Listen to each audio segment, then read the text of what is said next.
News সত্যের পাশে। সুখবর নিয়ে এলো হামজা ফ্যাশন।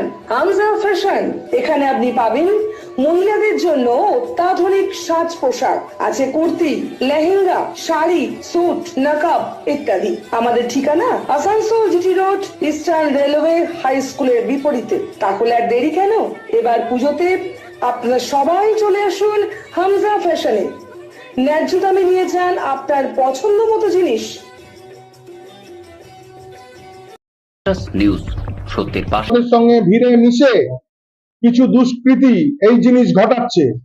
বিভিন্ন পশ্চিমবঙ্গ বিধানসভা নির্বাচনে জয়ের পর আসানসোল উত্তর কেন্দ্র থেকে নবনির্বাচিত ভারতীয় জনতা পার্টির বিধায়ক কৃষ্ণেন্দু মুখার্জি প্রেস কনফারেন্স করে নিজের প্রতিক্রিয়া জানালেন। প্রেস বৈঠকে তিনি বলেন, এই জয় সাধারণ মানুষের আস্থা ও সমর্থনের ফল। সকল ভোটারকে আন্তরিক ধন্যবাদ জানান তিনি। স্পষ্ট করে বলেন, মানুষের বিশ্বাস বজায় রাখাই এখন তার প্রধান দায়িত্ব। আর কি বলেছেন আমার শুনে নেব। ভারতীয় জনতা পার্টির ঝান্ডা নিয়ে ভারতীয় জনতা পার্টির কার্যকর্তাদের সঙ্গে ভিড়ে মিশে কিছু দুষ্কৃতী এই জিনিস ঘটাচ্ছে।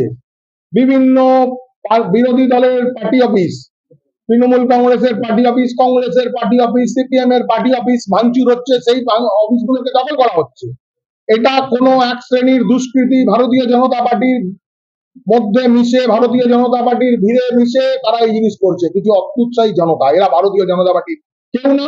ভারতীয় জনতা পার্টির ইনস্ট্রাকশন আছে, কোনো পোস্টপোল ভায়োলেন্স হবে না।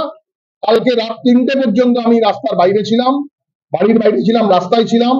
পুরো রাত আমি ঘুরে বেরিয়েছি এবং পুরো টিম আমাদের ঘুরে বেরিয়েছে। কোনো ইনসিডেন্ট হলে সেখানে আমরা তৎক্ষণাৎ আমরা প্রশাসনকে অ্যালার্ট করেছিলাম, জানাচ্ছিলাম, আমরা নিজে পৌঁছেছিলাম। আপনারা জানেন বেশ কিছু কাউন্সিলরের ঘরেও এরকম ঘটনা ঘটেছে। ব্যক্তিগতভাবে আমি সেখানে পৌঁছেছিলাম, তাদের সঙ্গে কথাবার্তা বলেছি, তাদেরকে আশ্বস্ত করেছি কোনো ভয়ের বাতাবরণ আসানসোল শহর জুড়ে থাকবে না।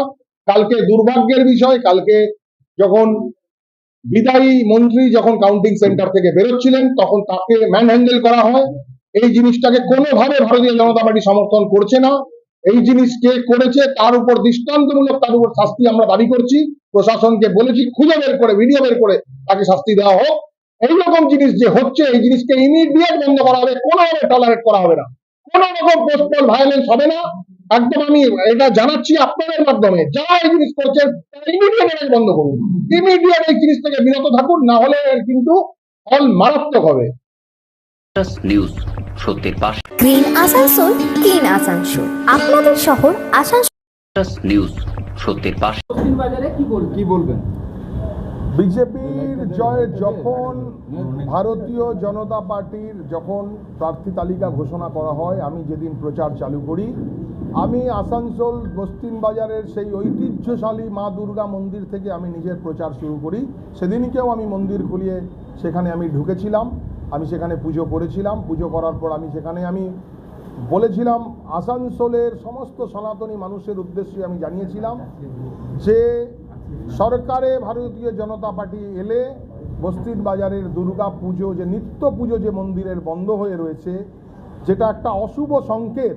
যে কোনো সনাতনী মন্দিরের সকাল বিকেল যদি আরতি না হয়, ঘণ্টা না বাজে, শাঁখ না বাজে, সেটা হচ্ছে অশুভ সংকেত। সেই অশুভ সংকেত আসানসোল শহরের জন্য মন্দির বন্ধ হয়ে এইরকম একটা ব্যাপার ছিল।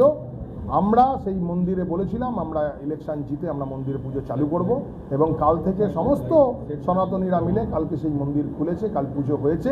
আমি কালকে পৌঁছাতে পারিনি। প্রশাসনিক কর্তারা আমাদের সঙ্গে কথা বলেন এবং বলেন যে আপনি ওখানে আজকে না গেলেই ভালো। আমি বলেছিলাম যেহেতু প্রশাসনের আমরা একটা অংশ, তাই আমরা ঠিক আছে, আমি তার কথা শুনে তার সম্মান রেখে আমি কালকে যাইনি।